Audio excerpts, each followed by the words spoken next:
For many of us, the first introduction we have to knitting comes in childhood, when an older relative has tried to explain the mysteries of this most traditional of crafts, frequently with disastrous results.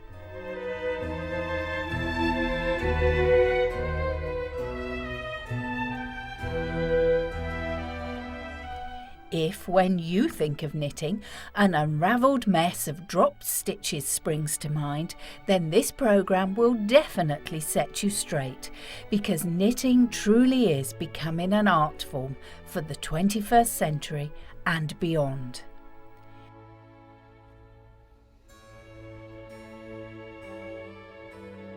Even the big Hollywood movie stars, who have been transformed into great style icons, have been known to take their knitting on set as a way of relaxing between scenes.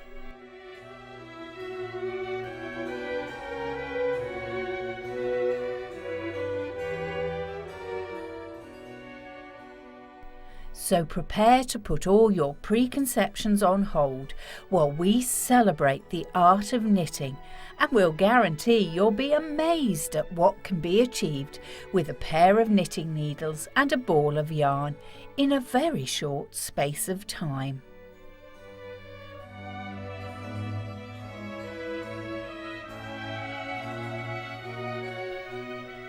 Knitting has literally been around for centuries, and the sight of knitted jumpers and shawls are both a familiar and very comforting sight all over the world.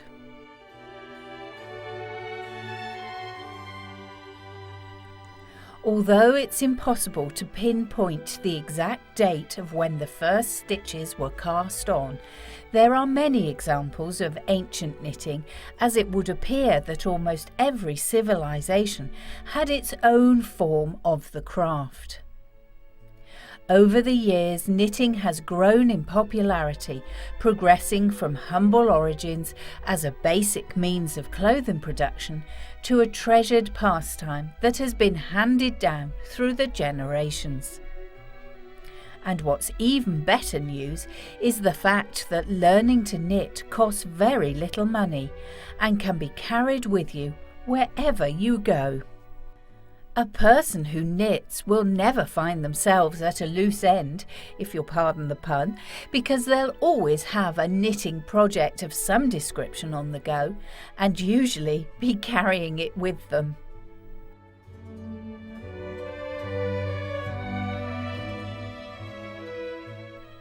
Most importantly of all, the totally unique finished product can be worn with real pride.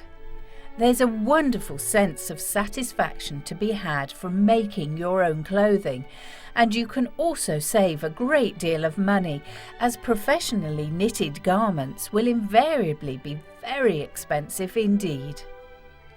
And of course, when you've completed your own wardrobe, don't forget that such beautifully handmade items will also make wonderful gifts. Christmas just wouldn't be Christmas without a knitted woolly jumper, and at this most hectic time of the year, you might be interested to know that it's a proven fact that knitting can lower stress levels, so learning how to knit is not only extremely satisfying, but also very useful as well.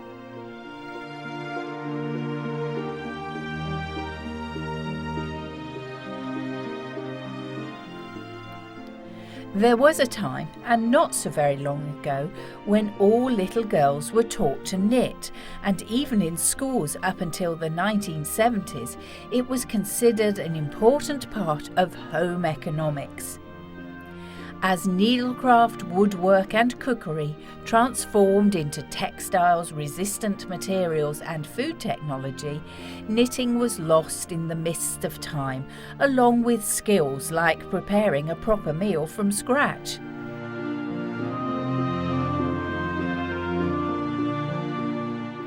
Grandparents took over teaching knitting to both boys and girls, but sadly it's a skill that did go into a decline.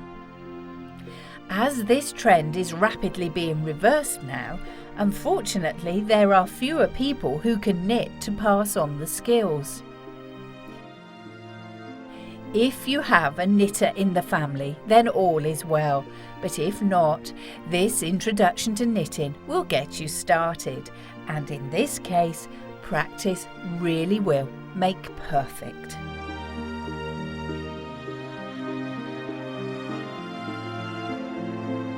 We'll now take a look at how to cast on and off, see how to complete a basic line of stitching, and move on to some really attractive but straightforward styles of knitting.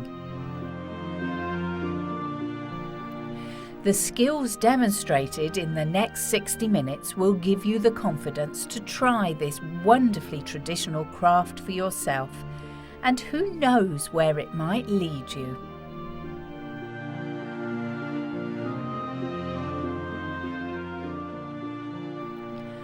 One of the big pluses of knitting is the minimal amount of equipment you need to set you on your way.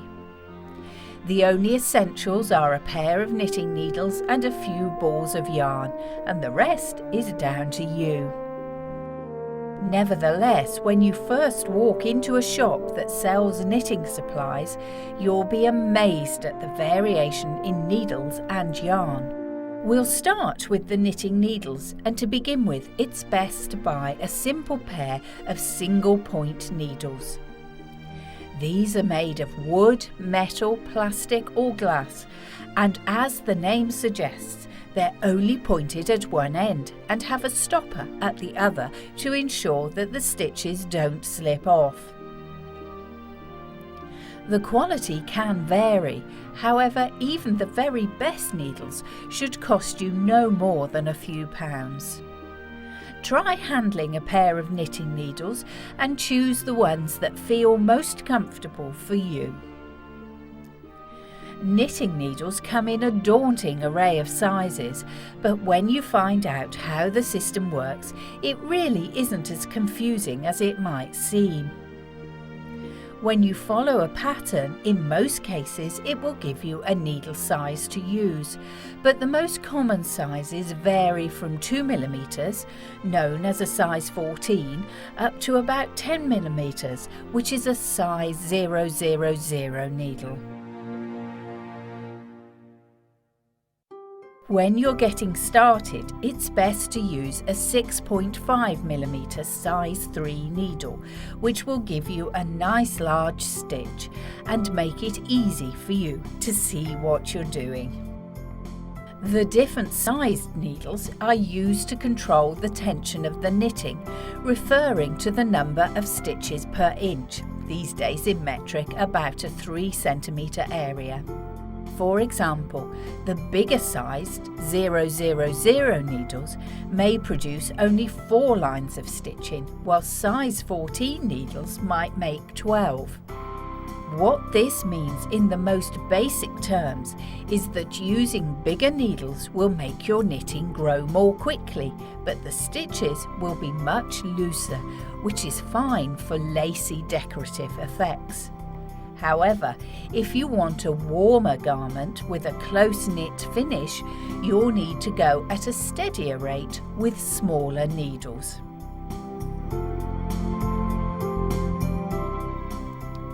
Once you've sorted out the needles, the next task is to choose your yarn. The range of options is quite incredible, and the first thing you will notice is that the cost per ball varies dramatically from really inexpensive synthetic yarn right through to highly priced Angora wool.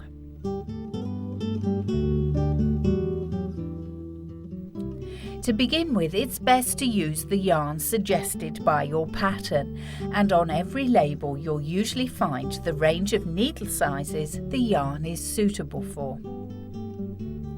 Here's a really important point to remember when selecting yarn. As an example, you might be knitting a jumper which requires 9 balls of crimson red wool, and you need to buy them all at the same time. You need to make sure each ball comes from the same dye lot, otherwise your finished garment will vary very slightly in colour throughout.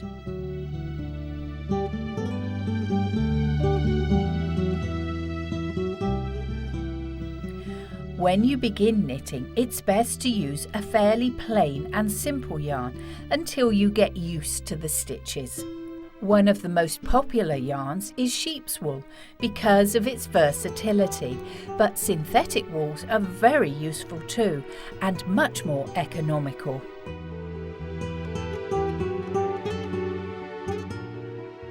Watch out for textured yarns or fancy metallic finishes. They're wonderful but can be difficult to handle when you're getting started.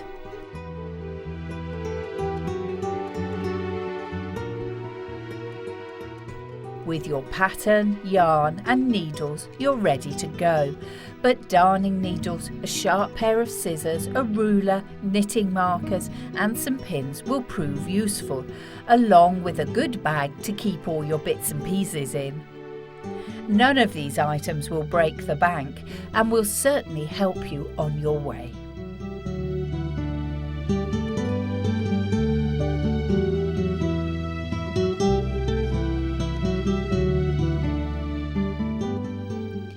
So now we've gathered all our knitting kit together, we can get ready for casting on, which when you know how it's done is very easy indeed. To start, all we have to do is make a slip knot. Just take your yarn and unravel about 50 centimetres and make a loop just like we're doing here. Very simply reach through the loop and grab the strand that is closest to you. Bring the strand through as a new loop and tighten it off, and there's our slip knot. The slip knot is the first cast on stitch, and to continue simply tighten it up and place one of your needles through the knot gently.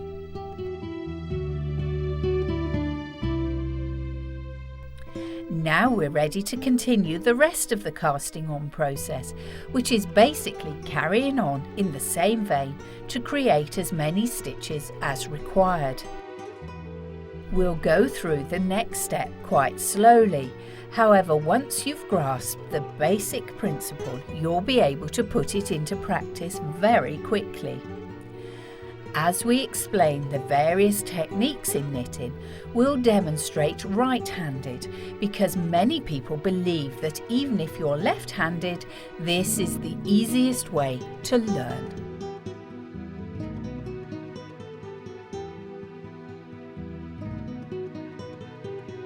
Nevertheless, this is purely a matter of preference. So if you'd rather knit with the left as the dominant hand, then simply adjust accordingly.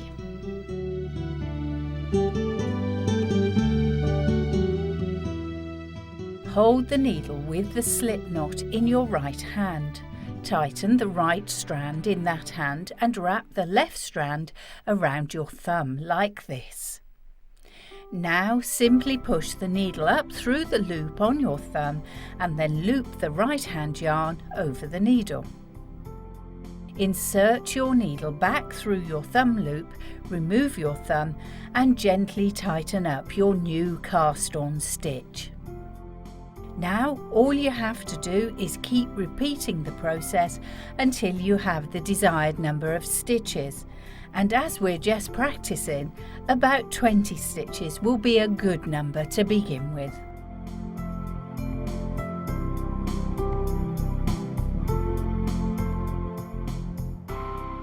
And that's the first step mastered, so now we can actually start knitting. To begin with, concentrate on getting the stitches correct and not dropping any unintentionally. So it's a good idea to go nice and slowly. It will make it easier if you try to remember that you're replacing the left-hand thumb with a knitting needle. With the needle in the right hand, you need to insert it from front to back through the first stitch on the left-hand needle, just like you did with the loop on your thumb. Your needles should be crossing over each other, with your right hand needle below the left. Try to keep the needles crossed and touching at this point, so the stitch that you create doesn't work loose. Loop the yarn around the right hand needle exactly like you did while casting on. Now insert the right hand needle back through the loop on the left hand needle. You should have the new loop over your right hand needle, so very simply slide the new loop off the left hand needle and onto your right hand needle, and that will be your first stitch of your row of knitting. Some people remember this by saying in, round, under and off, and it can be quite helpful. Carry on using this method for the whole row, and when you're at the end, simply swap the needles over and keep going. This type of knitting is commonly known as garter stitch, and it isn't really used a great deal in knitting patterns by itself, but it is the stitch that all knitters generally begin with, and when you see the instruction, knit 1, purl 1, this is the knit part of that stitch.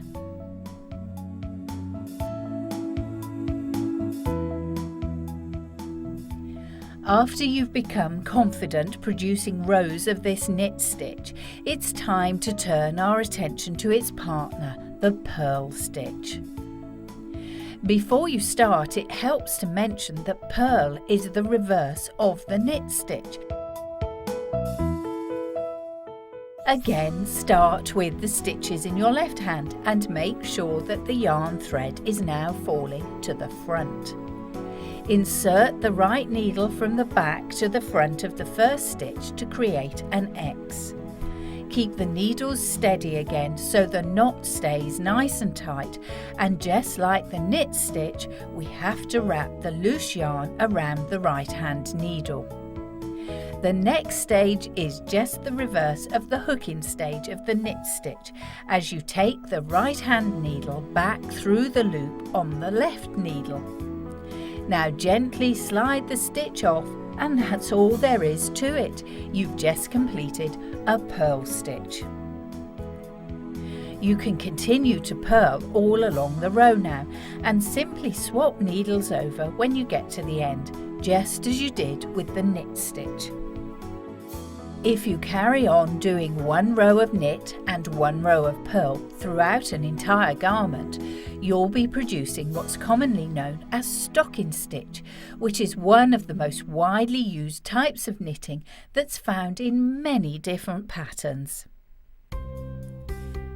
If you were to ask an experienced knitter which stitches a beginner ought to learn first, they would probably tell you that there are only 3 ways to work yarn, basically the knit, purl and slip stitch. Here we really have left the best till last, as the slip stitch is the simplest of all to knit, as all you need to do is pass the stitch from the left hand needle to the right without working it at all. It may be very simple, however it's used in all sorts of different stitching techniques to create varying effects. Also, slip stitches are frequently used in clothing patterns to help ensure your piece of knitting has nice, neat edges. On your practice sample, slip all your stitches from one needle to the other, just to be sure that you can do it without dropping them. It's extremely simple and takes very little effort, but it's just one of those essential stitches to know so that you can move on to more interesting knitting patterns rather than sticking to simpler ones.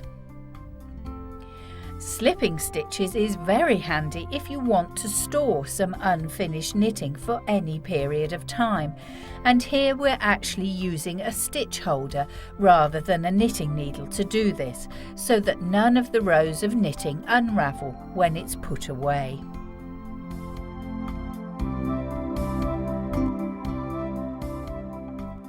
It's now best to practice these 3 knit stitches for quite a few rows until you're confident that you can knit them with ease. In fact, you'll be really surprised how quick you will get in a very short space of time.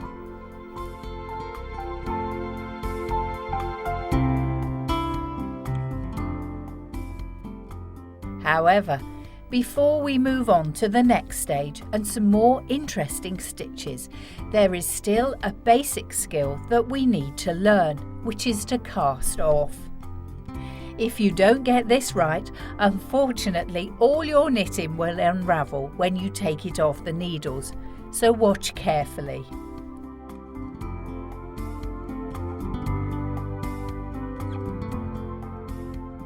To cast off, first of all knit 2 stitches in the normal way. Then, with the left hand needle, place the point through the first stitch. Bring it over the top of the second stitch so the right hand needle can be drawn through the first stitch and tightened off. When casting off, be careful not to pull too hard, as it's easy to over-tighten the stitches and you can ruin the seams or neckband of a garment if this happens. The next step is to knit 1 more stitch so we again have 2 stitches on the right hand needle. Now we're ready to carry out the process again, and we continue along the row until we have cast off all but 1 of the stitches. Then the whole piece of knitting can be removed, at which point cut the yarn, leaving at least 15 centimeters of it hanging so it can be threaded through the last loop and tied off. And that's all there is to it. You've now learnt the principles of knitting, and you really will be amazed at what you will be able to produce with these simple techniques.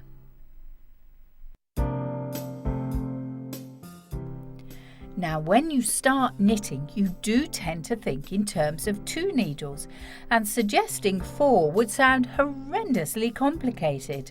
However, when you've got the basics under your belt, there are many different ways to use needles to knit.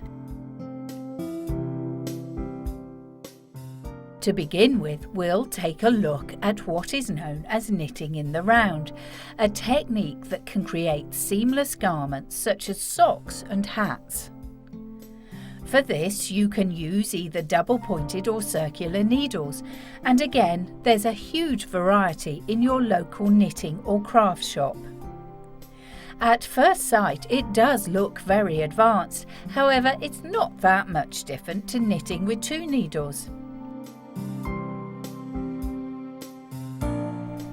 We're going to use a set of 4 needles to show you how easily we can create a seamless piece of knitting.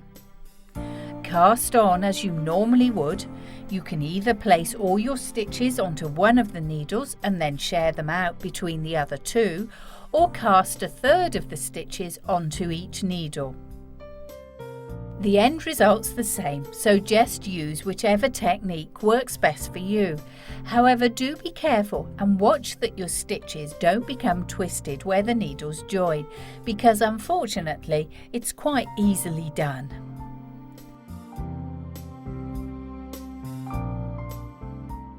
Once you've got the desired number of stitches, use your 4th needle as you would your free needle when you normally knit.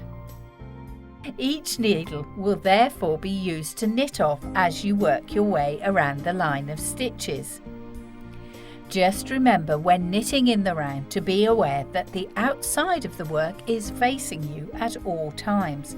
So to create a knit effect on your garment, you'll have to purl any knit stitches, and for a purl stitch you'll have to knit.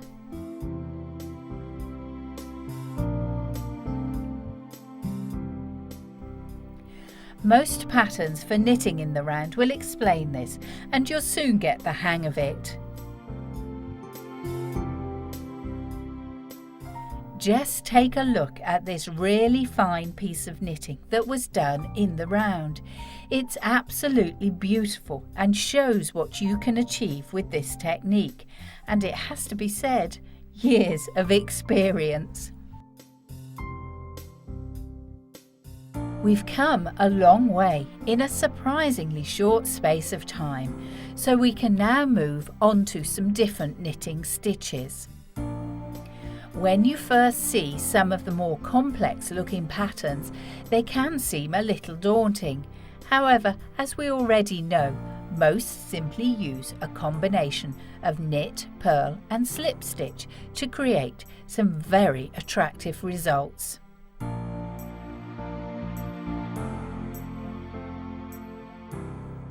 First up, think back to stocking stitch with alternating rows of knit and purl, which may look delightful but does have a tendency to curl at the edges.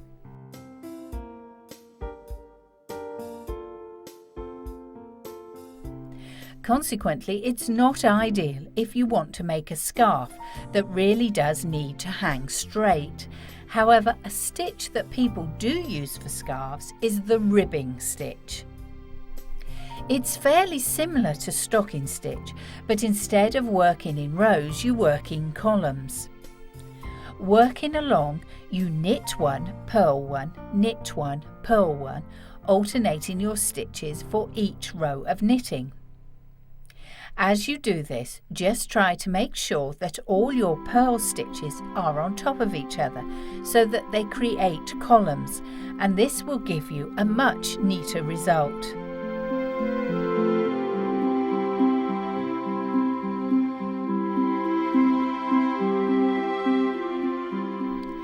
Many people use ribbing stitch when they want their garments to have a certain amount of elasticity to them, so it's knitted into cuffs and children's clothing.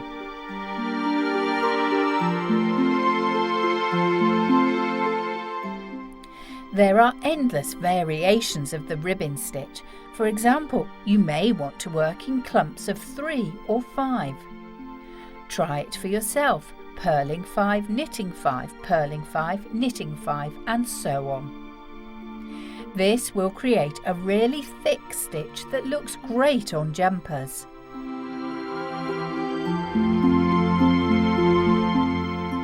You can even mix up the purls and knit stitches to create all sorts of effects, from diamonds and circles to stars and waves. So be as creative as you like and see what kinds of patterns you can come up with.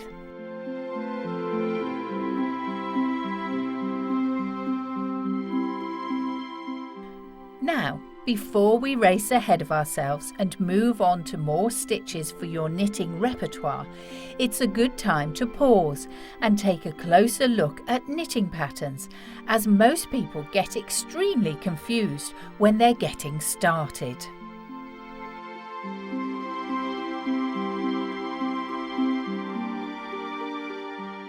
Knitting patterns have to be followed when making anything more complicated than a scarf, but as you can see for yourself, they do at first glance resemble some sort of elaborate mathematical formula. But don't be put off by the jumbled mess of numbers and letters, for just like maths, it's very easy to follow when you know a few basic rules.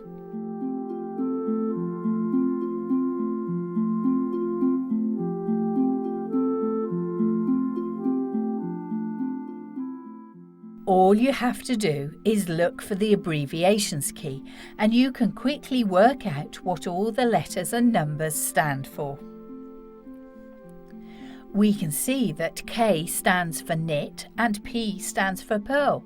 So when we look at a pattern that says K1, P1 from start to end, it simply means we have to knit one and purl one all along the row of stitches. Patterns can get more intricate when making larger garments.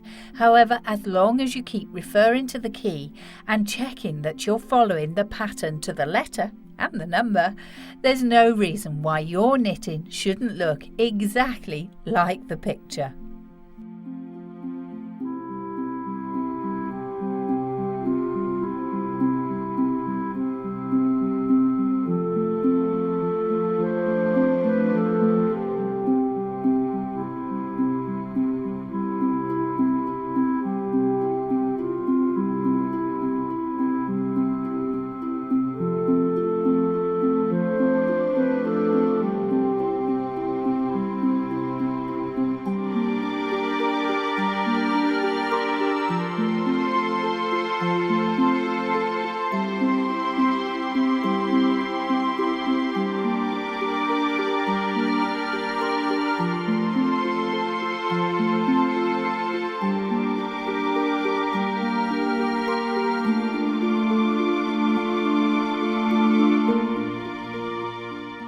The terms DEC and INC often crop up in patterns and are simply abbreviations for decreasing or increasing the number of stitches, which is essential when you need to change the shape of the item that you're knitting. It's no good making a hat if you can't make it taper up towards the top, or a sleeve that needs to get smaller at the cuff.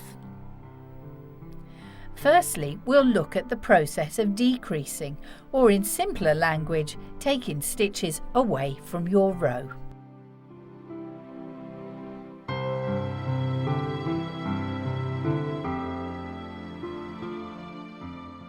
The easiest method that many people use very successfully is the knit together technique, and all you do, instead of knitting one stitch at a time, is insert your right hand needle through 2 stitches on the left hand needle. Then complete the stitch as you normally would by pulling the loop through the 2 stitches, and you can see that you're left with 1 less stitch. You can even do this with 3 stitches, and you can also purl 2 or 3 stitches together in exactly the same way.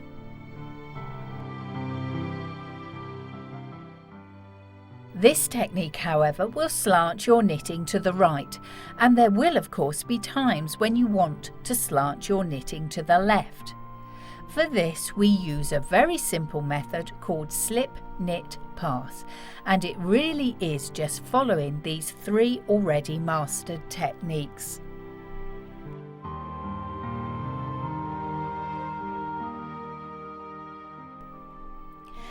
As you can see demonstrated here, slip a stitch over, knit the next one as you normally would, and then pass the slip stitch over the knit stitch just as you would if you were casting off. In a few seconds, you'll have mastered a very simple and effective decrease to the left.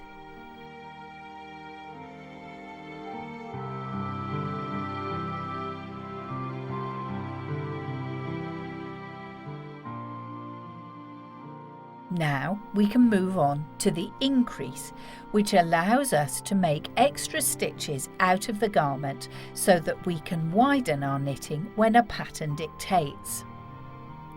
There are many different ways to increase and indeed decrease stitches. However, as we're trying to keep things at a good basic level, we'll look at one of the simplest ways. A great technique is the bar method, which is created by simply knitting twice into a stitch. As you can see, all that we do is knit the stitch as normal, and then instead of transferring the stitch over, we twist the needle around the yarn and insert into the back of the same stitch and make another knit stitch.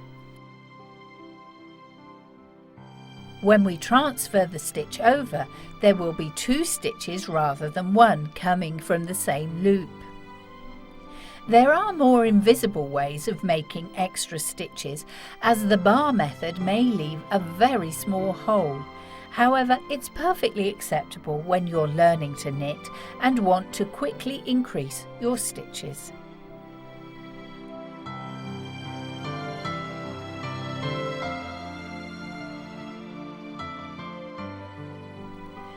With the stitches and techniques already covered, you will have plenty of scope to knit just about anything you want, from hats and scarves to jumpers and cardigans.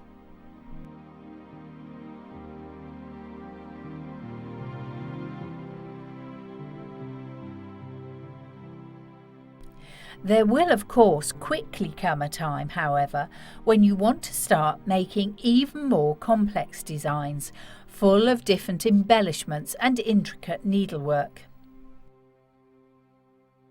A very popular example of attractive knitting comes from openwork patterns, which knitwear designers and high street stores use a great deal in fashion items.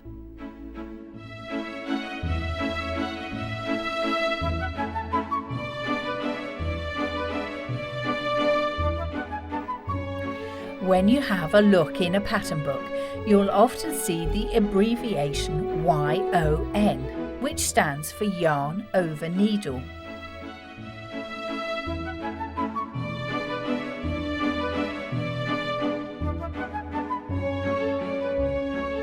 Watch carefully and you'll see that all you have to do is place the yarn over the needle in the desired position as you knit to form the hole in the garment. Whenever you do this, however, you must remember to decrease the number of stitches by 1 so that at the end of the row you have the same number of stitches as you cast on. So, for example, if you want 3 holes using the yarn over needle method on a row of stitches, then you must decrease the number of stitches in that row by 3, following each YON with a decrease stitch. When you've learnt the yarn over needle method, it's possible to create all manner of different patterns. Some are simple to produce while others are a little more complex. But again, as we've said before, once you get the hang of it, you'll have no problem at all.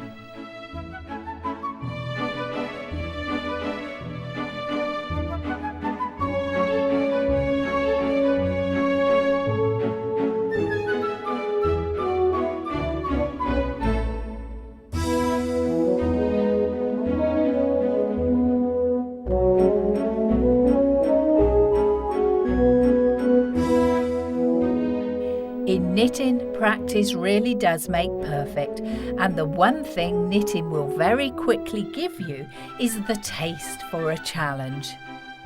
Now, nobody's suggesting that you start off with the following ideas, but it will give you something to think about, and you'll know when you're ready to move on. To begin with, we'll take a look at cable stitch, which is used to create the wonderful rope-like patterns that adorn traditional woolen jumpers.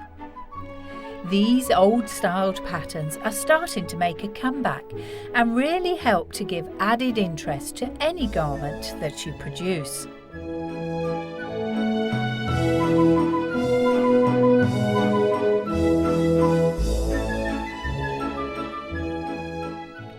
There are many different types of cable stitch, but all use the cable back and cable front method to create their varied effect. To make these stitches, you're going to need a small spare needle or cable needle, and the reason for this is that to produce the cable effect, you have to hold stitches while you carry on knitting, and then when required, you'll knit these held stitches back into the garment again. Here you can see a very simple way of creating a cable pattern using the cable 4 back and front method.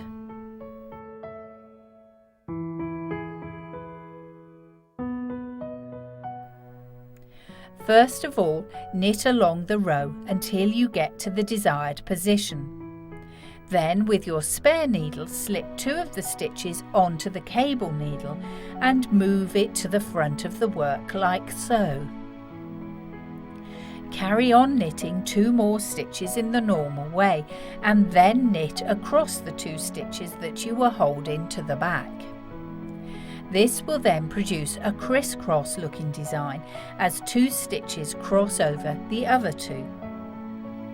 As you continue the pattern, you need to alternate between cable front and cable back method so that the cable pattern twists in and out of itself.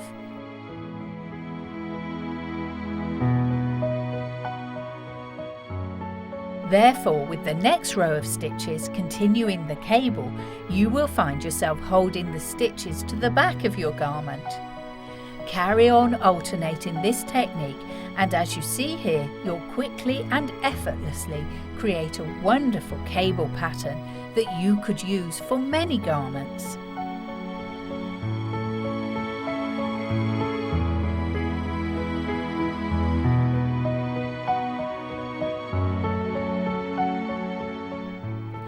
As mentioned earlier, there are many variations on the cable stitch, and you may want to hold 3 or 5 stitches or make a ribbed cable that has straight sections in it.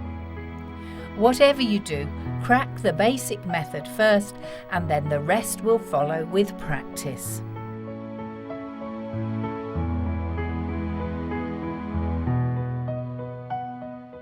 Another form of patterning that looks great on your knitting is a raised stitch design, and you can create bobbles and all sorts of other trimmings that rise out of the knitting surface with this technique. Sometimes people sew on these raised objects to create the desired effect. However, we're going to produce them a much more enjoyable way by actually layering the embellishment on top of an individual stitch. It may sound a little confusing, but the best way to learn it, as ever, is to actually do it. We'll be making a small bobble using a method very similar to the bar increase technique demonstrated earlier on. It's always best to start off your bobble on a knit row if you're using stocking stitch. One important point to remember here is not to remove the stitch from the left-hand needle, as it will enable you to knit more than one stitch onto the loop. So for making the small bobble, we first knit into the front, like you would a normal stitch. However, instead of passing the stitch to the right-hand needle, we're going to knit another stitch into the same loop on the left, just as we did with the increase. Now, instead of passing the stitches over, knit into the stitch one more time, into the front, so that there are 3 stitches out of the main one. Pass these 3 stitches over and do the same with another stitch. When you've finished, you should see that there are 6 stitches coming from the 2 main stitches in the knitting. Now very simply turn your knitting around and knit across these 6 stitches, then turn the work around again and purl across the 6 stitches.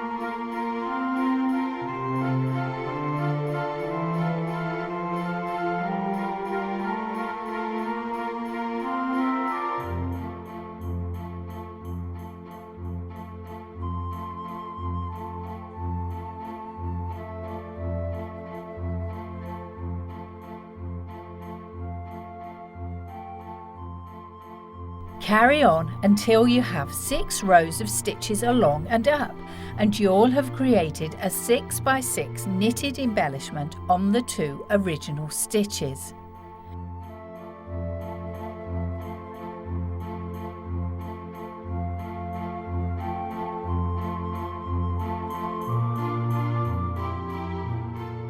Turn your work around for the last time so that your knitting is in its original position.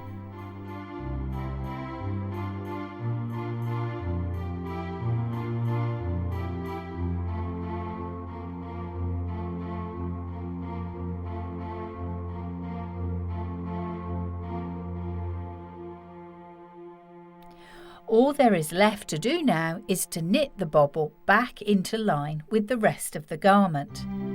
You can do this by using a method very similar to that of casting off. The 6 stitches should be on the left-hand needle, and with the right-hand needle insert into the second stitch. Once you have done this, pass it over the first stitch and the point of the left-hand needle so it hooks onto the yarn. There should now be 5 stitches of the bobble. With the right hand needle, insert it into the second stitch and once again draw the needle over the first stitch. Carry this on until the bobble is held by only 1 stitch. Simply knit the stitch over the right hand needle and continue to knit the rest of the row, and you've just created a bobble. Using this technique, you can create smaller or larger bobbles because all you have to do is knit less or more onto the stitches that the bobble is fixed to.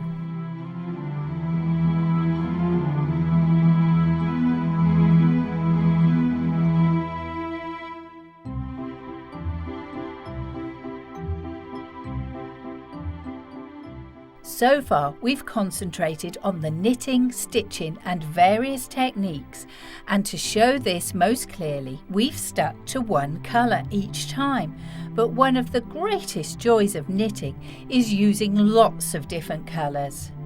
Stripes, spots or even random designs look fantastic, and you will need to be able to change yarns to do this. But again, it's very easy when you know how. To do this, all you need will be balls of yarn of your desired colours, a steady hand, and we'll return to our practice piece of knitting to show you the rest. When you've finished a line of stitches, all you actually need to do is add the new colour in place of the old one. Just loop the new colour over your needle and begin your row of stitches, and it should hold just as well as the previously used yarn. When you do this, make sure that you leave at least 10 centimetres of yarn hanging free from both the old and new yarn. If you want, you can loosely tie these two ends together to ensure your garment doesn't unravel. However, when you finish knitting the whole piece, you'll have to darn these edges in properly on the reverse side of the garment to give a more professional finish, as well as ensuring that it can withstand day-to-day wear and tear.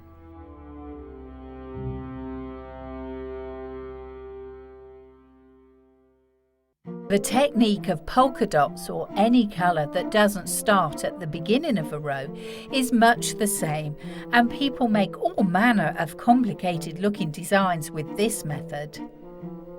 Just make sure again that you leave enough of the yarn hanging loose so that it can be darned and secured when finishing.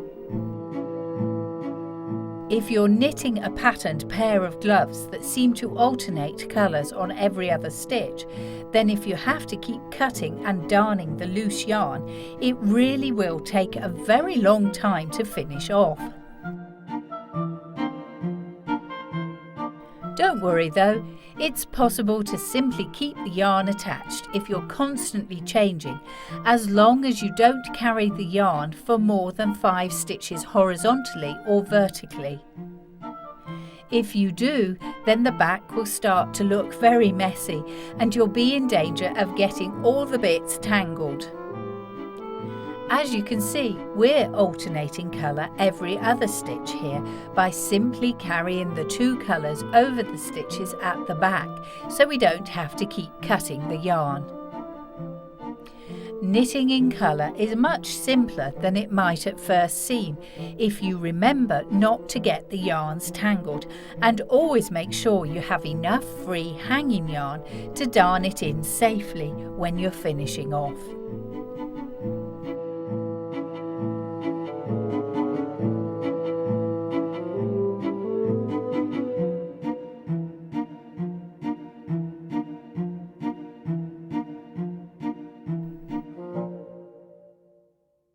As we learn to knit, there's one thing we can all be certain of, that basically we all will make mistakes.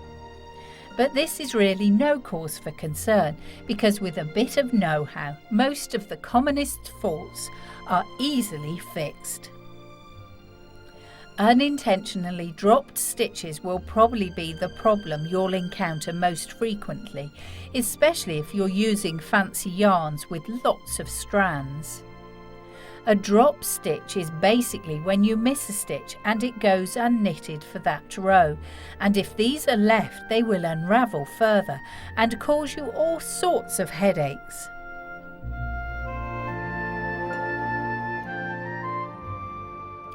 Some people unravel the rows of knitting until they reach the drop stitch, which is fine if you're only a few stitches on. However, if you've knitted 10 rows, you don't really want to have to unravel that much. All you actually need to do is use a crochet hook, as they're great for fixing problems in your knitting. Simply knit along the row of stitches until you're directly above the drop stitch. You should be able to see the little loop and the horizontal ladder of yarn that's above it. Now place the hook through the loop at the bottom and pull the horizontal cord that is directly above it through the loop so you create a new loop. Then do the same with the yarn above the new loop. Keep hooking the loops until you reach the top, and when you do, simply slip the loop over the left-hand needle and you have quickly and seamlessly fixed the problem. Just remember to use the hook from front to back if you're working a knit stitch and back to front if it's a purl stitch. Not everyone who knits does so by hand, as for some people these faults are all too annoying, and the alternative of machine knitting can offer a more reliable way of enjoying this much loved craft. It may not be as relaxing as knitting with 2 needles and a ball of yarn. However, if you want to produce high quality garments in a fraction of the time, then there really can be no comparison. An English reverend, who apparently was so annoyed by the constant clatter of his wife's knitting needles, wanted to make something that would bring him some peace, so he created the first knitting machine, quite incredibly, during the reign of Elizabeth I in 1589. At one stage, knitting machines became even more popular than weaving machines because they were almost 20 times faster. The knitting machine was also responsible for bringing more men into the industry, and some knitting machines are able to perform more than 4 million stitches each and every second. Now, the machine that we have here may not be quite as impressive as that.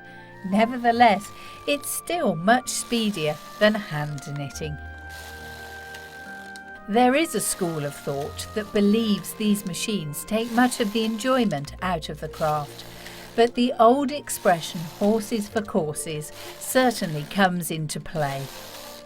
As a knitter, you can choose whichever method suits you best, with machines proving no threat to the age-old tradition of a handicraft. And often a person who enjoys knitting uses both techniques depending upon what they want to create.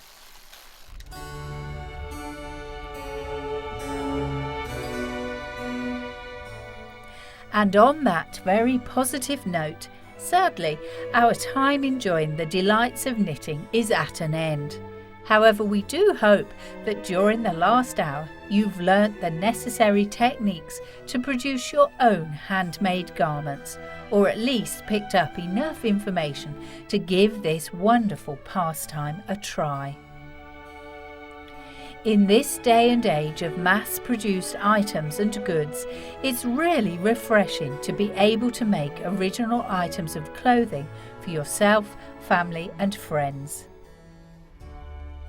Knitting is truly creative, aids relaxation and brings families together as we pass on these skills through the generations, and in the 21st century is finally being recognised as an art form. This is one traditional craft that we can all treasure as part of both our heritage and our future, and that has to be a very good thing indeed.